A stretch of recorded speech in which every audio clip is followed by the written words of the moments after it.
ایک مالک دکان عدالت میں جاتا ہے اور جا کے کہتا ہے جی کہ مجھے کرایہ دار کرایہ نہیں دے رہا، آپ اس کو اس شاپ سے باہر نکال دیں جو میں نے اس کو کرائے پہ دی ہے۔ کرایہ دار کا موقف آتا ہے عدالت میں جی کہ میں اس شخص کو جانتا بھی نہیں ہوں، اور اس کے بعد میں اس کو چونکہ جانتا نہیں ہوں تو میں نے اس کو کوئی کرایہ بھی نہیں دینا، نہ میں نے اس کو کوئی سیکورٹی دینی ہے یا میں نے کسی اور چیز کا اس سے کسی بھی قسم کا کوئی لین دین کرنا ہے، کیونکہ یہ شخص مالک نہیں ہے۔ عدالت جب سارے ڈاکومنٹس کو جو ہے وہ دیکھتی ہے تو اس کے بعد ایک فیصلہ جو ہے وہ کرایہ دار کے حق میں آ جاتا ہے، لیکن اس کے بعد یہ معاملہ فائٹ ہوتے ہوتے لیگل کنٹیسٹ کی صورت میں ہائی کورٹ تک چلا جاتا ہے۔ جب ہائی کورٹ میں جاتا ہے تو ہائی کورٹ کے سامنے جب یہ سارے ڈاکومنٹس آتے ہیں تو عدالت جو ہے وہ مالک کے حق میں فیصلہ دے دیتی ہے۔ یہ سارا کیس کیا تھا یہ میں آج آپ کو ویڈیو میں بتاؤں گا۔ اپنی ویڈیو شروع کرنے سے پہلے میں آپ سے ریکویسٹ کروں گا میرے فیس بک پیج کو لائک کریں، یوٹیوب چینل کو سبسکرائب کریں۔ دوسرا میری آپ سے ریکویسٹ ہے کہ اگر میری ویڈیو سے آپ کے علم میں کوئی اضافہ ہوتا ہے تو لائک کر دیا کریں، کمنٹ کر دیا کریں یا شیئر کر دیا کریں۔ تو اب آ جاتے ہیں اپنے اصل ٹاپک کی طرف کہ آخر ایسا کیا معاملہ تھا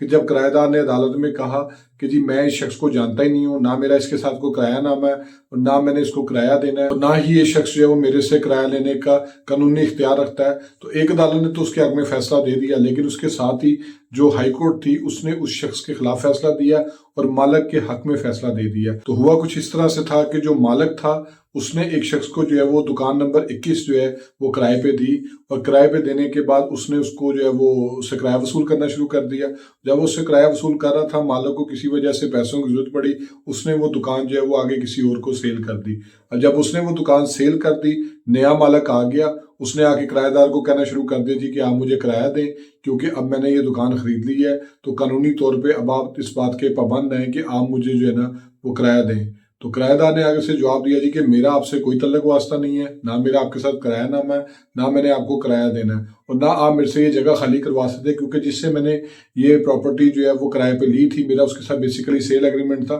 میں نے تو اس سے یہ پراپرٹی خریدنی تھی، لیکن اس نے آپ سے جو ہے وہ یہ سودا کر کے اگر آپ کو بھیج دیا تو میں نے آپ کو کچھ نہیں دینا۔ تو وہ شخص اس بات پہ بہت زیادہ پریشان ہوتا ہے، اور پریشانی کی حالت میں جب وہ ایجیکٹمنٹ پٹیشن فائل کرتا ہے، کرایہ دار اس کو کہتا ہے جی کہ میں نے تو آپ کو کسی قسم کا کوئی کرایہ نہیں دینا کیونکہ میرا آپ کے ساتھ نہ کوئی ایگریمنٹ ہے نہ کوئی لینا دینا ہے۔ تو اس بات پہ جو ہے وہ عدالت جب مالک کے حق میں فیصلہ کر دیتی ہے تو وہ یہی گراؤنڈ کے اوپر ہوتا ہے اس کے حق میں فیصلہ کہ چونکہ اس کا اور کرایہ دار کا کوئی ریلیشن شپ اسٹیبلش نہیں ہوتا بطور مالک اور کرایہ دار، کیونکہ اس کے ساتھ اقرار نامہ رینٹ کی فارم میں جو ہے وہ رینٹ ڈیڈ جو ہے وہ ڈرافٹ نہیں کی گئی ہے، کرایہ نامہ نہیں لکھا گیا، تو عدالت اس میں یہی کہتی ہے جی کہ چونکہ اس کے نام پہ جو ہے وہ کرایہ نامہ نہیں ہے اس کے ساتھ، تو اس لیے اس کو جو ہے وہ کسی قسم کا کوئی اختیار نہیں ہے کہ وہ اس سے لے سکے۔ لیکن جب یہ معاملہ عدالت سے نکل کے ہائی کورٹ میں آتا ہے تو ہائی کورٹ اس چیز کو جو ہے وہ 2-3 پرنسپلز کے تحت دیکھتی ہے۔ نمبر 1 پہ وہ کہتے ہیں جی کہ once a tenant is always a tenant, یعنی کہ اگر کوئی شخص پراپرٹی کرائے پہ لیتا ہے تو اس کا سٹیٹس جو مرضی ہو جائے ملکیت کی حد تک، مالک کی حد تک،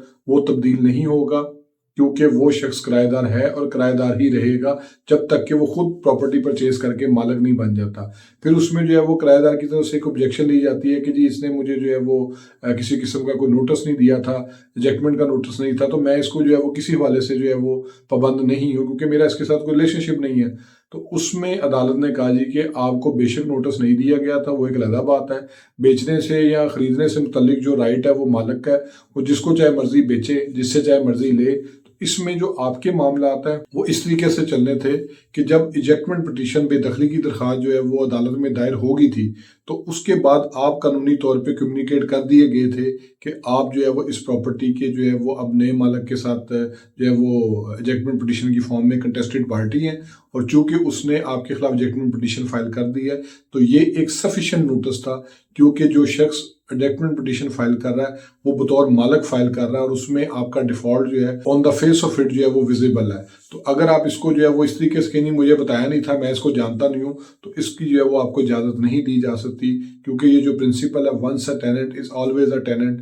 تو اس کو جو ہے وہ ایک ہائی کورٹ نے جو ہے بڑے اچھے طریقے سے لے ڈاؤن کر دی ہے۔ تو کسی بھی حوالے سے اگر کرایہ دار اب اس چیز کے پیچھے چھپنا چاہے جی کہ میرا تو اس کے ساتھ ایگریمنٹ نہیں ہے، میں تو اس کو مانتا نہیں ہوں، تو اس میں اس کو جو ہے وہ کسی قسم کا کوئی ایڈوانٹیج جو ہے وہ اب عدالت کی طرف سے نہیں مل سکتا۔ ہوپ سو آپ کو یہ ویڈیو پسند آئی ہوگی، میرے فیس بک پیج کو لائک کریں، یوٹیوب چینل کو سبسکرائب کریں تاکہ لیگل ٹاپکس ریلیٹڈ اس طرح ایڈوائز میں آپ سے شیئر کرتا ہوں۔ Thank you for watching.